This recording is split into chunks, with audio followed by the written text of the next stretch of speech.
خسته ورژن 2.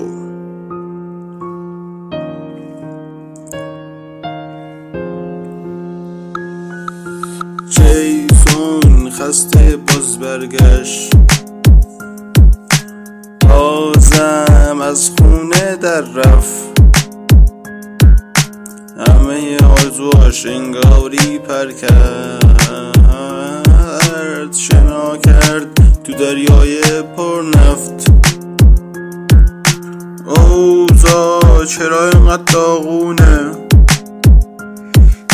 چرا همه فکرم با اونه؟ یادم نمیاد گذشتم و نشستم تنهایی میشکنم دونه. اومدیم یادی از قدیما کنیم، فلو رو سریع درجا بکنیم، وسط خیابون سوار موتوریم، همه صفر شدن انگاری بتونیم. خسته شدم، خسته و گفته بدن نداره دیگه حال ورزشو، از این زندگی کیری من سیرم، حتی اینجورم نداره دیگه ارزشو.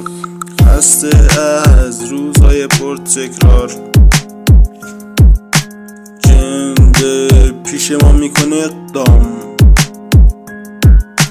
خسته از زندگی پر تکرار، چرا جنده به ما میکنه احکام.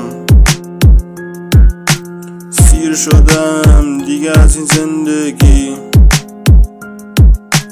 ولی گرسنمون از بی پولی. چرا کسی به ما پول نمیده؟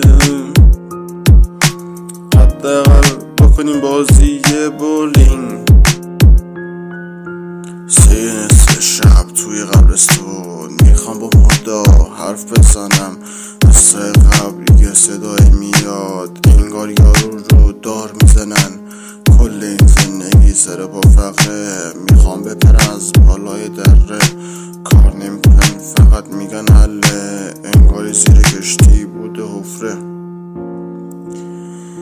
اگر خسته ای کنار نکش، ادامه بده و بجنگ و اینو یاد باشه که تو یک مردی و یک مرد هیچ وقت خسته نمیشه، پس نباید خستگی مانع راد باشه.